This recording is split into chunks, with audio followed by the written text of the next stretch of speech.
Desde Reno, Nevada, en la Iglesia Cristiana Vino Nuevo, sean bienvenidos todos una vez más. Llegó el momento para escuchar el mensaje de Dios.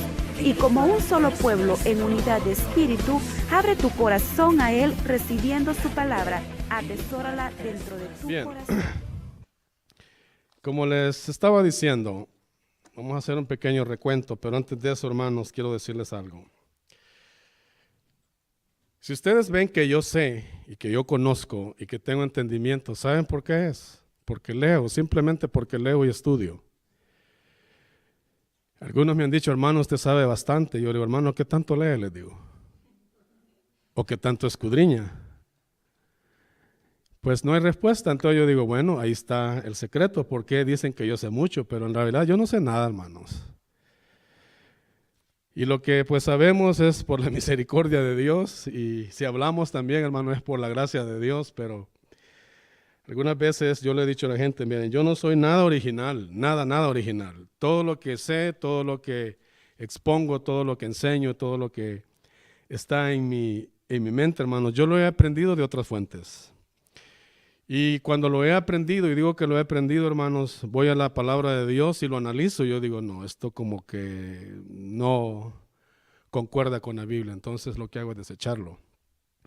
Porque eso es lo que debe de hacer todo hijo de Dios, hermanos, tener cuidado con lo que escucha, tener cuidado con lo que recibe, con lo que ve, con lo que oye, porque estamos en tiempos muy peligrosos. Entonces nosotros como hijos de Dios, hermanos, tenemos que estar atentos, como tanto el apóstol Pablo como el apóstol Pedro le dijeron a sus contemporáneos, de que para eso tenían los escritos del Señor, para que ellos pudieran basar la sabiduría y el conocimiento en lo que ellos, tanto sus familias, sus madres, padres, tal vez les habían transmitido. Entonces, retomando el estudio, dijimos que la hermenéutica pues simplemente es la ciencia de la interpretación. Dijimos que viene de una raíz que se llama hermeneo, que tiene la función de explicar, traducir e interpretar. Además de eso, hermano, un término sinónimo de hermenéutica es exégesis. Del griego, hermano, exageomai, así se escribe, que pues tiene la función, hermanos, esta de explicar, exponer e interpretar. Actualmente se usa todavía, hermanos, la exégesis se usa para interpretar obras literarias, como digamos escritos de libros, hermanos, religiosos, como otras fuentes que nosotros tenemos en nuestros días. También se interpreta, hermanos, el libro de Enoc, el libro de muchos libros que están por ahí, hermanos, que los consideramos libros apócrifos o extra canónicos, que le llaman también. Entonces, además de eso, hermanos, la hermenéutica, déjeme decirle que es una ciencia o es una herramienta que no simplemente se utiliza para la palabra de Dios. Hay muchas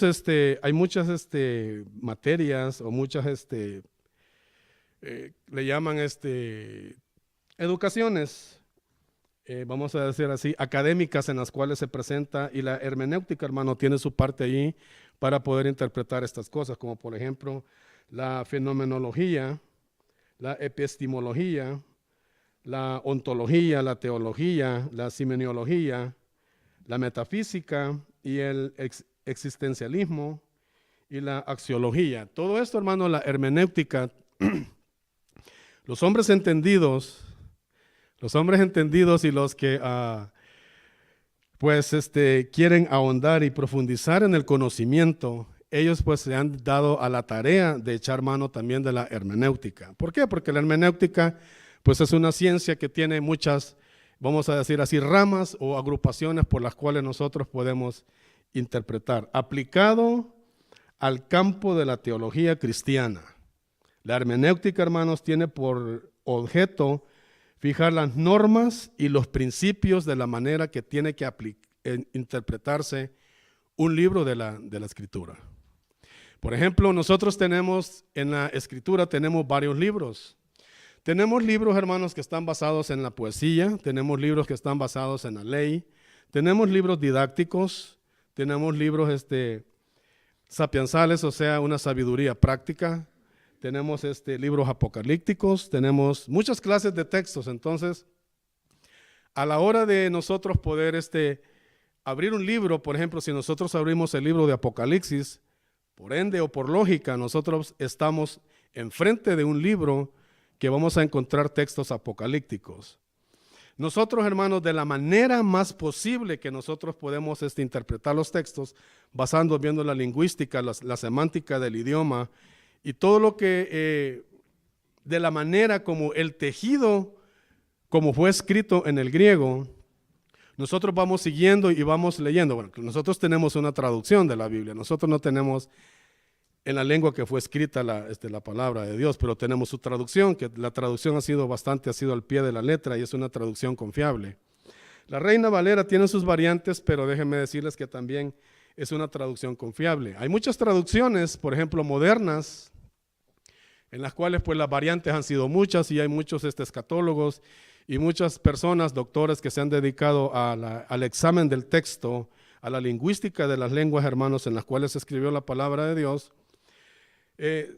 Han visto de que las variantes ha sido muchas, entonces el texto lo han considerado como un texto, vamos a decir así, como un texto contaminado o un texto que lo pervirtieron, un texto que no se ajusta, vamos a decir así, a las reglas que la hermenéutica enseña para nosotros poder interpretar un texto.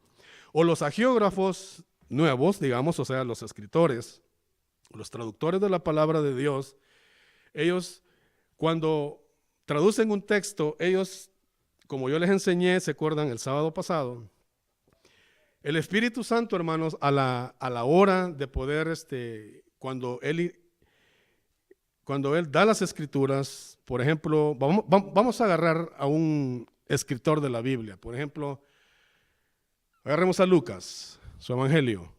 Lucas dice en su prólogo, que él dice que él vio, dice, puesto que ya muchos, dice, han tratado de poner la historia, que entre nosotros ha sido ciertísima, dice Lucas.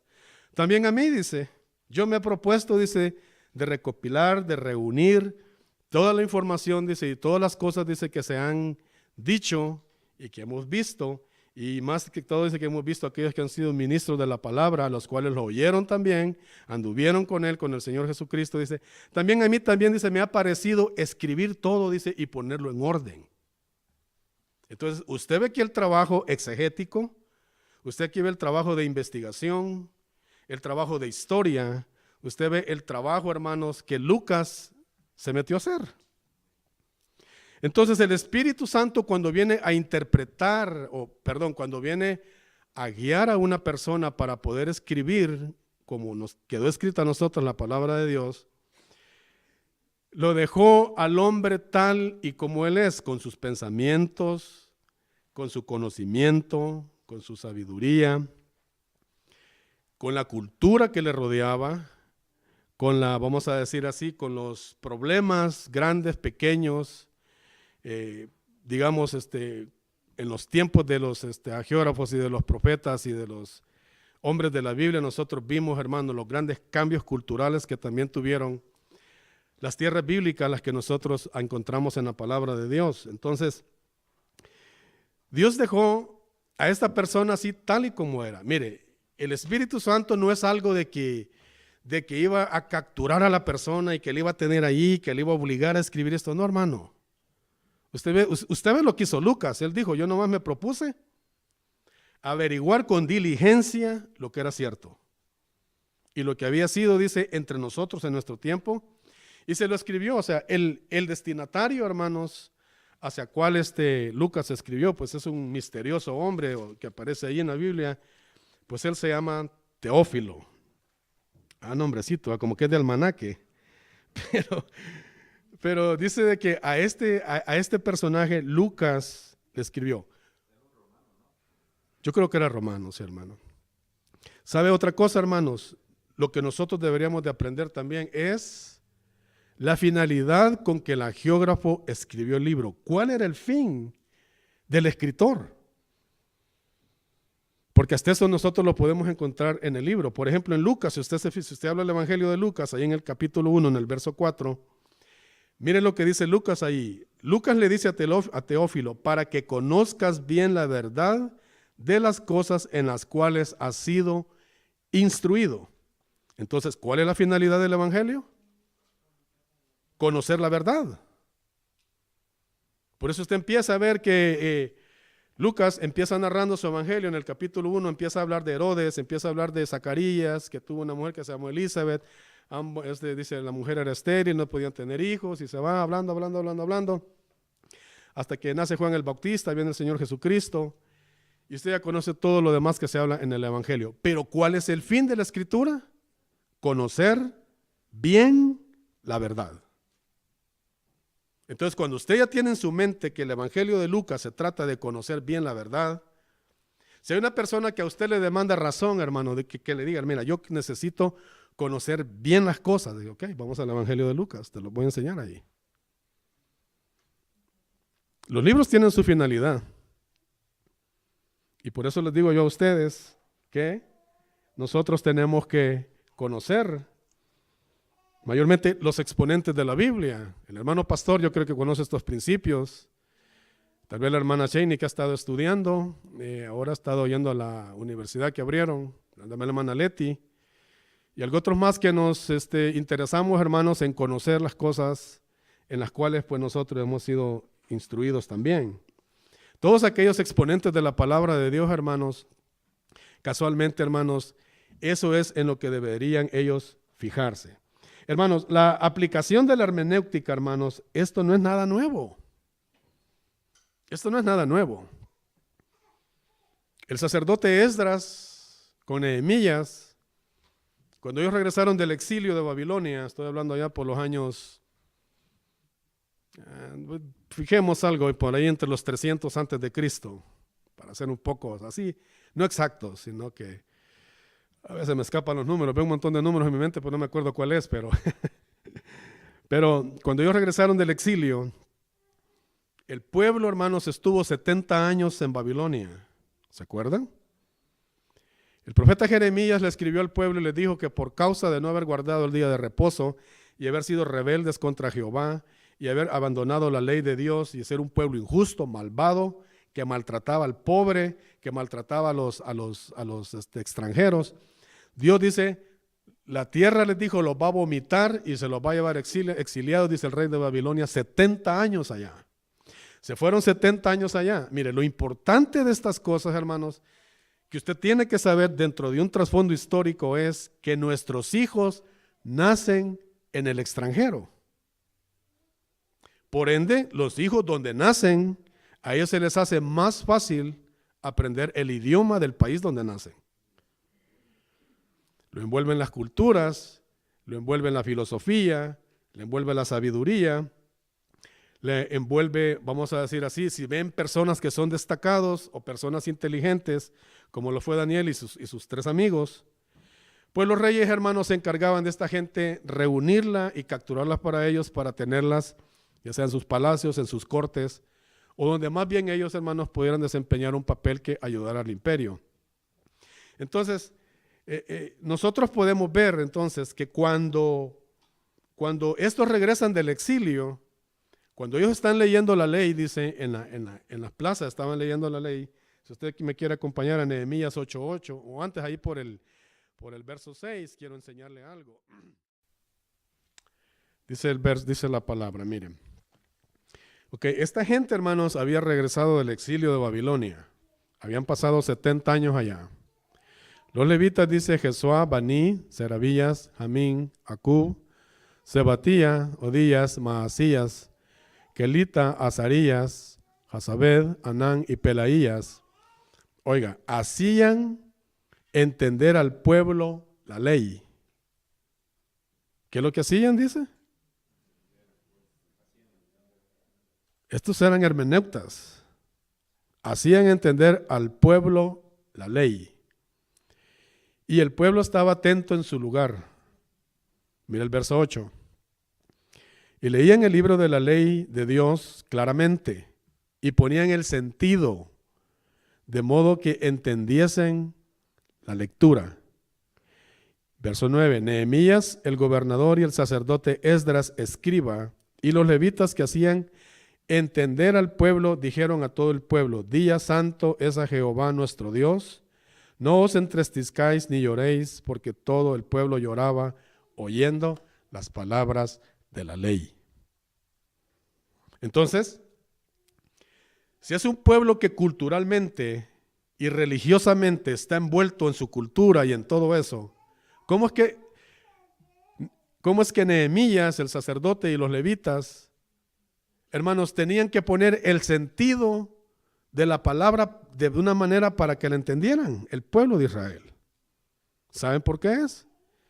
Por eso les digo, qué importante es conocer la historia. Si a nuestros hijos nosotros les leemos en español, muchas palabras no las van a entender, se les van a escapar, no van a poder asociar lo que se dice. Mayormente si metemos un lenguaje figurado, si metemos o sea, como hablamos, decimos el caliche en El Salvador, un español pero totalmente de la calle. Que ese ya no, yo no sé ni qué es eso, pero se habla de una manera, hermano, en que usted necesita un intérprete para que le diga qué es lo que está hablando este. Necesita otro salvadoreño callejero para que le pueda enseñar a usted, hermano, o decirle qué es lo que le está diciendo el otro al otro. Mayormente los que se crían en la calle, los mareros y toda esa gente, se hablan por señas, se dicen cosas y pues solamente ellos entienden qué es lo que dicen. Entonces vamos a decir, es un lenguaje muy popular, es un lenguaje muy bajo, en la cual usted puede ver, hermano, de que la lengua pues sufre sus cambios. Ok. Hay otros textos que me gustaría enseñarles para que vean que, hermanos, mire, si usted tiene la Biblia en inglés traducida del hebreo al español y del griego al español, usted se va a dar cuenta en los textos que le voy a dar que ahí aparece la palabra hermeneu, que decía traducido quiere decir. O sea, el escritor, hermanos, de los evangelios, por ejemplo, cuando Jesús le dice a aquella niña que la resucita, le dice talita cumí. Mire, si no nos pone el traductor que eso quiere decir, niña, a ti te digo, levántate, ¿cuándo hubiéramos sabido nosotros qué es talita cumí? ¿Sí o no? O cuando aquel en el capítulo 1 de San Juan llega, le dice, Rabí, le dice, que traducido es, mire, ustedes ya saben, ¿verdad? Son hermeneutas también. Que traducido es maestro. Si no nos ponen allí la palabra hermeneu, que quiere decir traducido es maestro, te aseguro que todavía nos estuviéramos preguntando que qué es Rabí. Y lo llevaron al Golgota,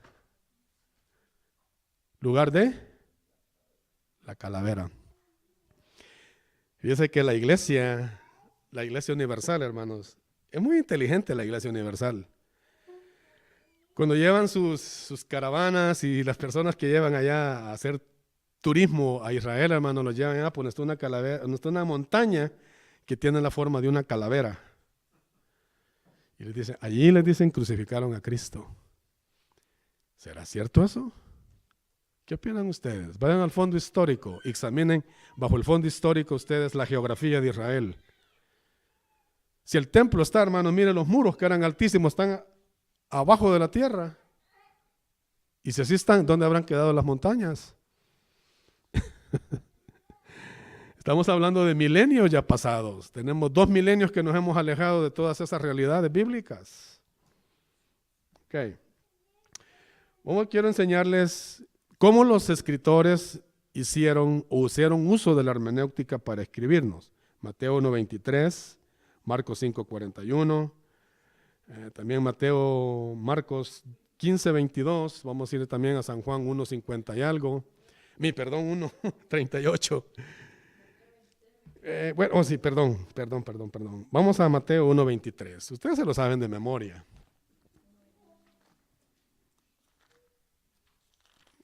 ¿Cómo le iban a poner al niño, verdad? Mateo 1:23 dice, he aquí una virgen concebirá Y dará a luz un hijo y llamará su nombre Emmanuel. El texto que sigue, o la palabra que sigue, que traducido es, en el original está hermeneuo, o sea, traducido es Dios con nosotros. Entonces, si usted se fija, el que supuestamente escribió este evangelio, que es Mateo, él tuvo que traducirnos ciertas palabras. Por ejemplo, aquí está esta. Emmanuel quiere decir Dios con nosotros. ¿Qué quiere decir Emmanuel? Entonces, cuando miraban a Cristo, hermano, y le decían Emmanuel, ¿cómo le decían? Dios con nosotros. No tenga miedo de decirlo. Dios con nosotros. Vayamos a Marcos 5:41. Y tomándola de la mano le dijo, Talita cumí, que traducido es, niña, a ti te digo, levántate. Eso quiere decir esa palabra. Marcos 15:22, ahí mismo en el Evangelio, vamos a ir al 15:22 y ahí les voy a decir algo sobre esto. Y le llevaron al lugar llamado Golgota, que traducido es lugar de la calavera. ¿Saben por qué le decían el lugar de la calavera ahí, hermanos? Un día un rabino estaba diciendo esto, por eso le digo, yo, si se lo digo, pues tiene bastante lógica lo que él dijo, porque se fue a los escritos antiguos, fue al segundo libro de Samuel, al primer libro de Samuel, luego fue a los libros de las crónicas y todo eso. Y dijo, ¿saben por qué? Dice, esa montaña le llamaban, dice, el lugar de la calavera. Porque allí, dice, en esa montaña, David, dice, enterró la cabeza de Goliat. Por eso le llaman, dice, el lugar de la calavera. Y yo me quedé así pensando, y yo dije, ¿será cierto?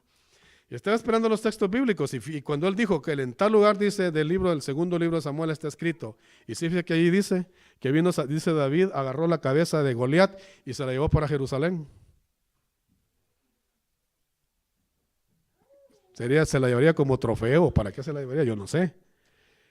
Supuestamente dice que él la fue a enterrar allí, porque Goliat, dice, es un tipo del anticristo también. Por todas tanto su estatura, 6 codos, lo que pesaba, todo su armamento, todo daba 6. Entonces hay una connotación ahí, vamos a decir así, hay un trasfondo también doctrinal, en el cual dicen ellos de que por eso dice que ahí también, dice, será la derrota del anticristo en el lugar, dice, de Jerusalén. Pero bueno, esto es algo que él lo dijo así, yo no estoy diciendo que sea así, pero tiene bastante lógica lo que este hombre dijo, este rabino. También en San Juan 1:38, vamos a ver, la escritura nos dice, y volviéndose Jesús y viendo que le seguían, les dijo, ¿qué buscáis? Ellos dijeron, Rabí, que traducido es maestro.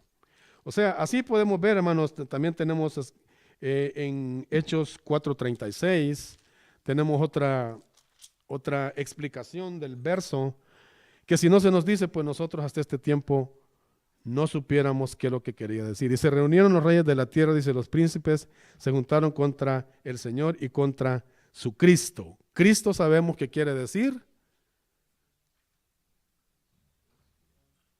¿Qué quiere decir Cristo?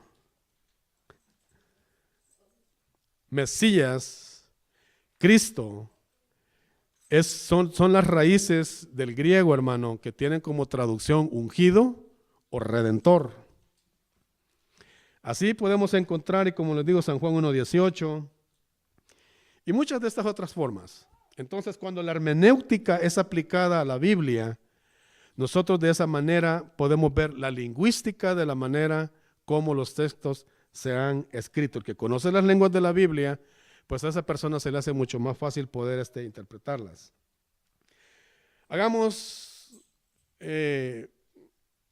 Pongamos un ejemplo aquí entre nosotros, entre nosotros, para poder entender que la hermenéutica es necesaria.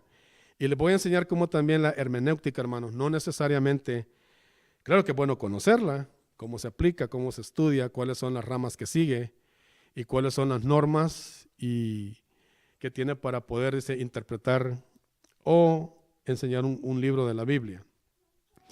Dígame si no, entre nosotros muchas veces cuando estamos conversando, por ejemplo en los trabajos, cuando estamos conversando, a veces nos metemos a un vocabulario bastante figurado en el cual nosotros no necesitamos que alguien nos diga de qué estamos hablando. ¿Por qué? Porque nosotros que nos conocemos y que estamos familiarizados con esa manera de hablar, no necesitamos a alguien que nos interprete. Nosotros sabemos lo que estamos hablando, ¿sí, hermano? A veces en su grupo no saben, tienen lenguaje para entenderse qué es lo que están haciendo en su trabajo, ¿no? Exactamente. Así nosotros, entonces, para que usted vea, hermano, si entre nosotros mismos tenemos un lenguaje que muchas veces nosotros lo ocupamos para podernos comunicar, hermanos, ¿qué será de la Biblia cuando nosotros venimos a la palabra de Dios? Imagínense, a mí muchas veces me gusta, siempre cuando he ido a El Salvador, hermano, me voy a sentar ahí por la plaza a escuchar a todos los que se llegan a sentar. Y hermano, y vienen a mi mente el montón de palabras que ya como que se van olvidando o se tienen en el olvido, pero están por ahí guardadas en el cerebro. Una vez usted empieza a escuchar, hermano, esa forma de hablar tan peculiar de los salvadoreños, mira vos y que no sé qué y todo eso. Y que él me decía, va pues, y que le hagan uno por allá, por allá.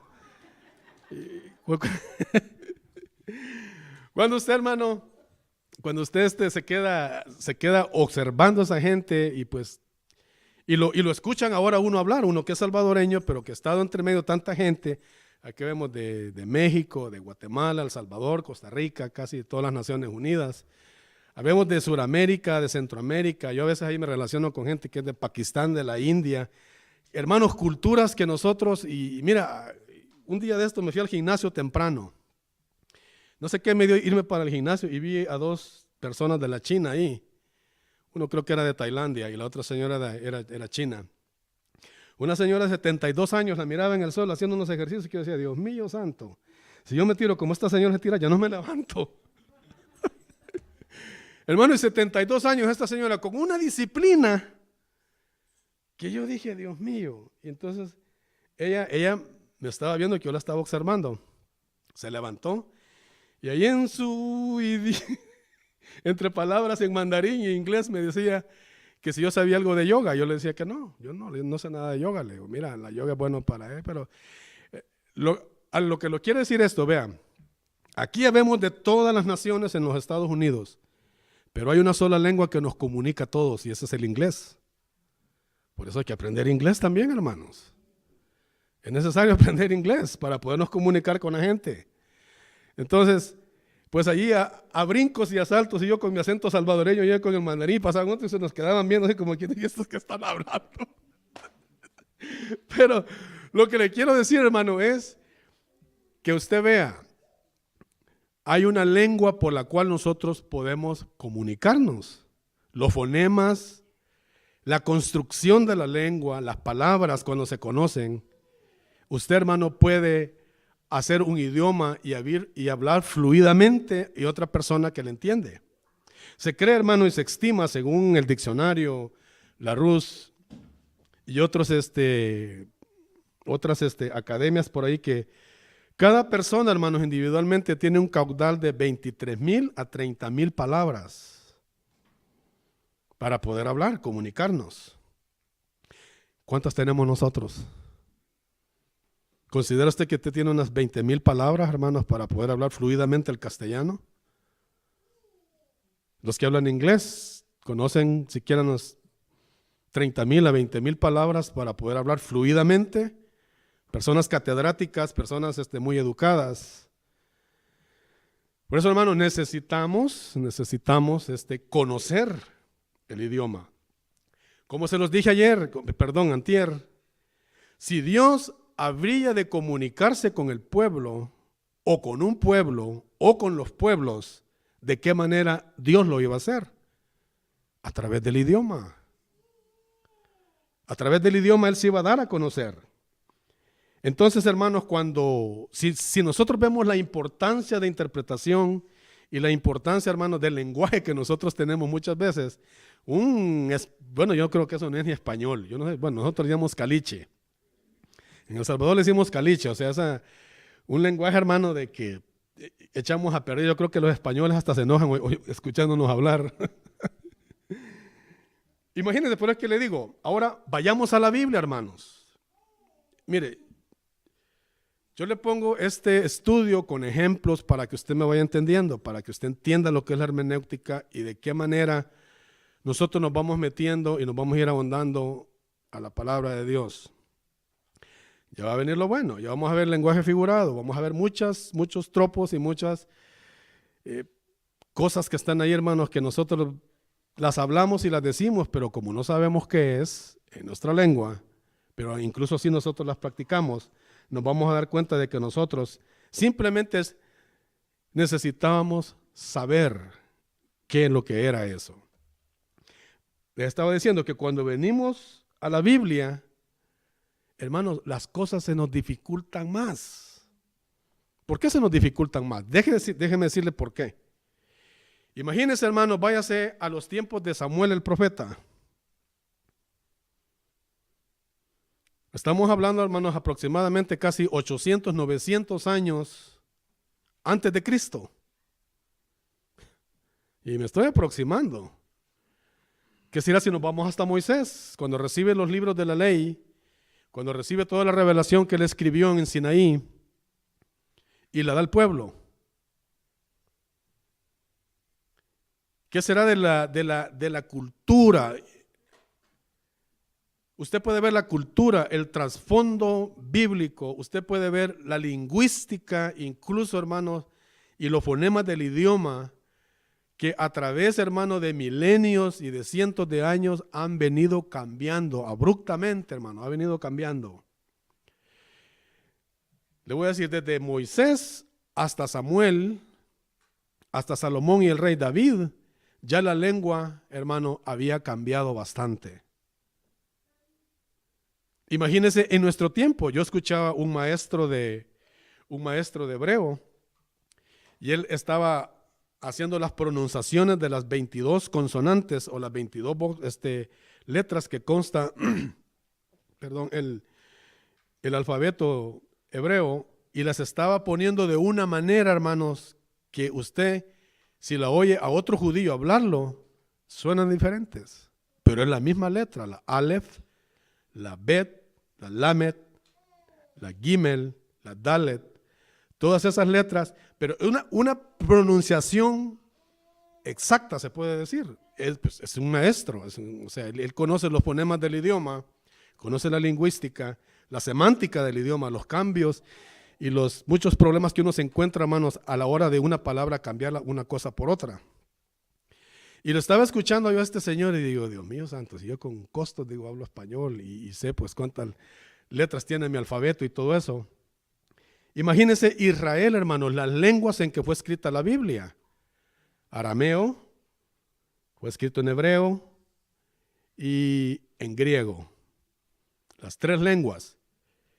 Y también, hermano, algunas cositas que fueron escritas en latín, pero no quedaron escritas aquí. ¿Se acuerdan que cuando Pilato mandó a crucificar a Cristo, puso un letrero arriba? ¿En qué estaban escritos? Este es Jesús, el rey de los judíos. Allá habían tres lenguas escritas. Estaba escrito en hebreo, griego y latín. En latín estaba escrito también, este es Jesús, el rey de los judíos. O sea, hasta en esa lengua también quedaron fragmentos escritos sobre lo que es la palabra de Dios. Pero lo que le estoy diciendo, imagínense, milenios han pasado.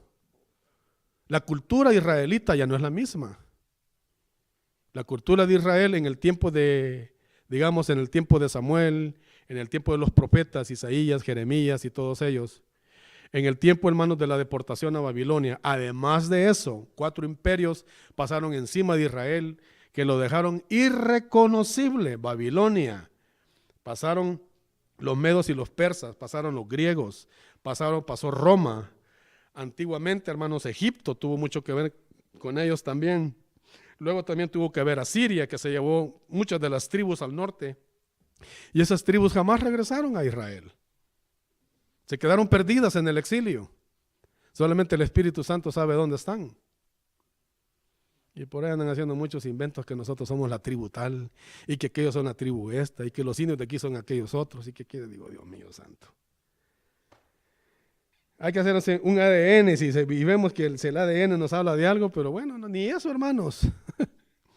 Traemos más de África, dijo el hermano una vez, que traemos más cosas africanas, hermanos, que de otra, que de otra raza. Entonces, cuando nosotros venimos a estudiar la Biblia, a interpretar la Biblia, hermano, mire, Dios tenga misericordia de nosotros. Tenemos una traducción, no tenemos la lengua original, tenemos una traducción.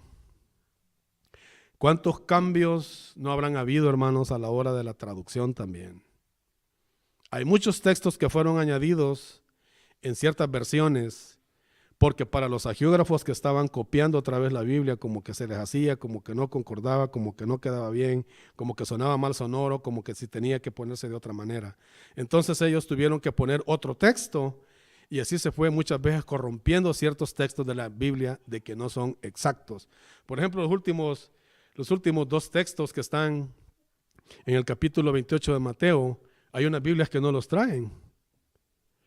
También los otros textos donde dice en la primera carta de San Juan, en el capítulo 5, ahí por los versos 6 o 5 en adelante, donde dice, 3 son los que dan testimonio, y 3 en el arriba, y 3 abajo aquí en la tierra. Todos esos textos fueron supuestamente agregados a la palabra de Dios. El que lo hizo tal vez tuvo algún fin de hacerlo, pero originalmente, estaba leyendo yo ahora, esos textos no existieron en los manuscritos antiguos, porque ellos se basan ahora en los textos de los masoretas. Los masoretas son aquellas escrituras que hicieron los asenios que estaban ahí para el lado del Mar Muerto, donde encontraron aquellos rollos, ¿se acuerdan? Esa escritura ya tenía puntuación, y mucha de la escritura antigua no tenía puntuación. Era puras consonantes corridas, como quien dice, sopa de letras. ¿Se ha fijado, hermano, cuando usted le dan de esos crucigramas que usted tiene que buscar las palabras? Prácticamente hacer un rollo. Empezaba a escribir, el hagiógrafo iba escribiendo, y hacía una gran línea, si era, digamos, un rollo de 14 metros, se venía escribiendo hasta que llegaba allá, luego se regresaba, no tenía puntos, ni comas, ni esto, ni nada, ni puntos y seguidos, ni aparte. Óigame, ¿usted cree que no es doloroso traducir una cosa así, hermanos? Mire, gracias a Dios, a un padrecito por ahí, no me acuerdo en qué año fue, tal vez hermano recuerda, empezó a ponerle a la Biblia capítulos y después le puso versículos. Porque la Biblia no estaba así antes, nunca fue escrita de esta manera la Biblia. Además, la Biblia, en ciertos escritos, si usted se fija, y enrollando el libro, dice, con el perdón de ustedes, ¿cómo voy a enrollar yo este libro? ¿Se fija que la traducción no está correcta? Enrollando el libro, creo que está en Lucas capítulo 4, dice, y enrollando el libro lo dio al ministro. ¿Sabe por qué la traducción no es correcta, enrollando el libro? Porque era un pergamino. No tenía que ponerse la palabra libro, tenía que ponerse la palabra enrollando el pergamino, o el rollo se lo entregó al ministro. En una dice rollos. Todavía, pero un libro, ¿cómo lo podemos enrollar? No se puede, ¿verdad? Pero ustedes que son ahora expertos ya y que conocen y que saben de lo que estamos hablando, las culturas, cómo se escribió la Biblia antiguamente, en tablillas, en piedras, en tabletas de arcilla, en rollos, o sea, preparaban el cuero de la vaca y luego escribían ahí con una tinta bien negra, las letras negras. Además de eso, hablando de cultura y hablando de la cultura hebrea, que es muy celosa, hermanos, cuando un rollo ya va perdiendo, como ellos abren el rollo y lo agarran y muchos hasta lo besan y todo eso, todos hacen un gran ritual allí, pero las letras van perdiendo su color, las van perdiendo y se van quedando un poco ya más pálidas y todo eso. Ya cuando unas letras ya no se pueden leer, ¿saben qué hacen con el rollo? No lo avientan a la basura.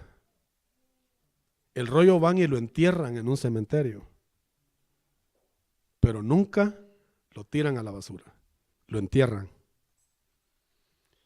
¿Y nosotros qué hacemos de la Biblia, hermanos? ¿Sí, hermano?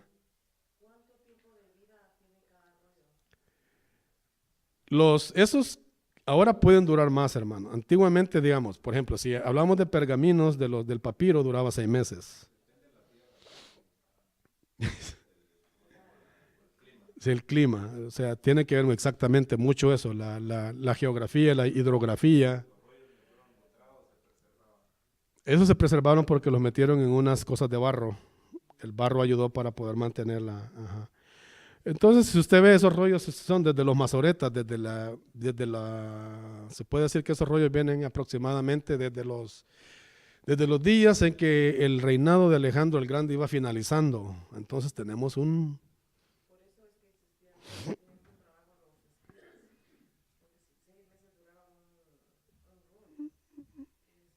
papiro. Uh-huh.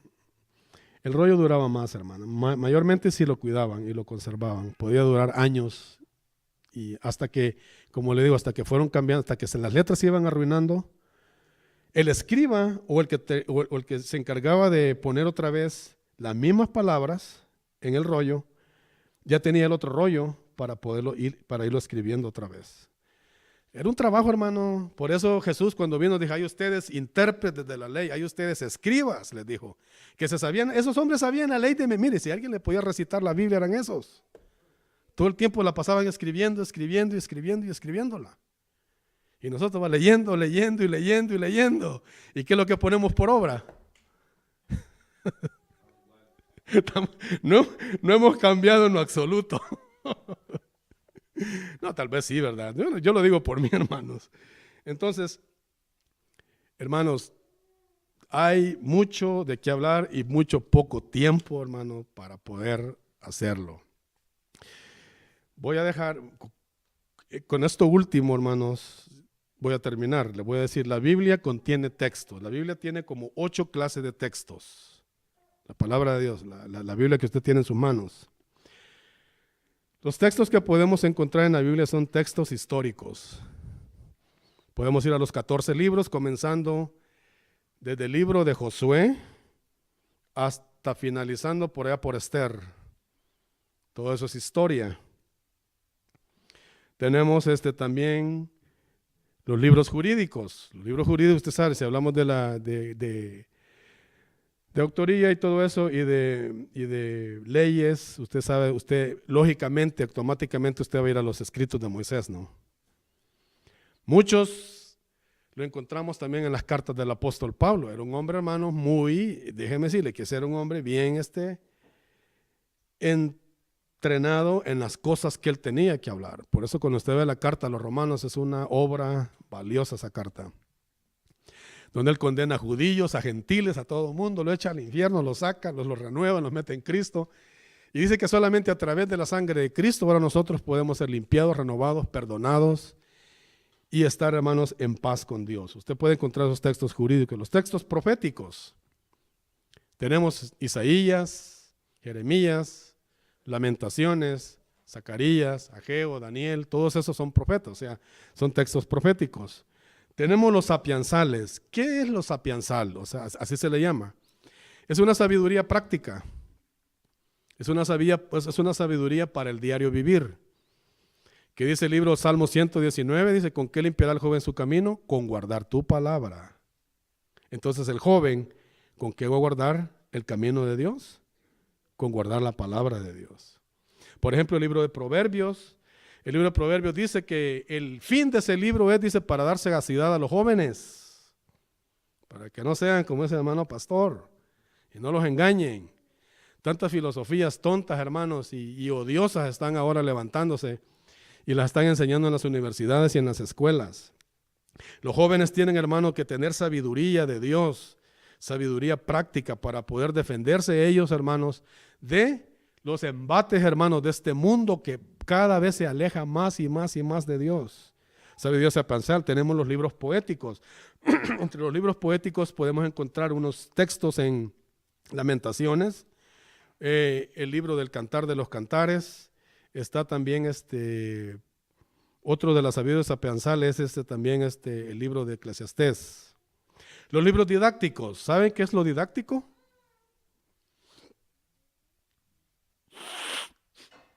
¿Saben qué es lo didáctico? Los libros de enseñanza. Los libros que nos enseñan. Tenemos el apóstol Pablo también, un gran hombre, maestro. Sus libros nos enseñan sobre la moral, sobre la cordura, sobre el dominio propio. Tenemos a Santiago, tenemos a muchos de ellos que nos enseñan, hermanos, muchas disciplinas. Tenemos también los textos hortatorios. ¿Saben qué son los textos hortatorios? ¿Cómo se come? Dice el hermano.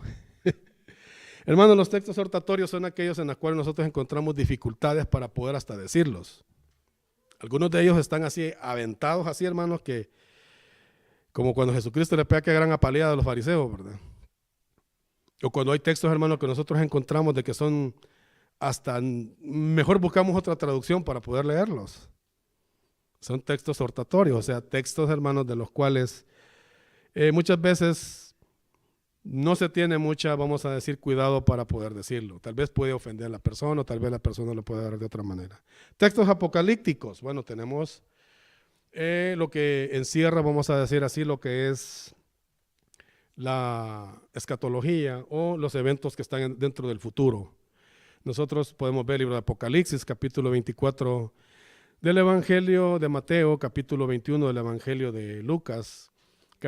Tenemos el libro de Daniel, capítulos, digamos, desde el 8, 9, 10, 11, partes del 12, Zacarías, capítulo 9, capítulo 12.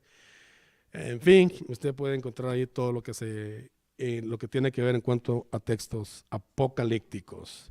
Entonces, debido, hermanos, a esto, nosotros necesitamos ver o tener 5 cualidades para poder acercarnos a estos textos. Y estas 5 cualidades y el lenguaje figurado que tiene que ver el análisis lingüístico, lo vamos a empezar a ver el sábado.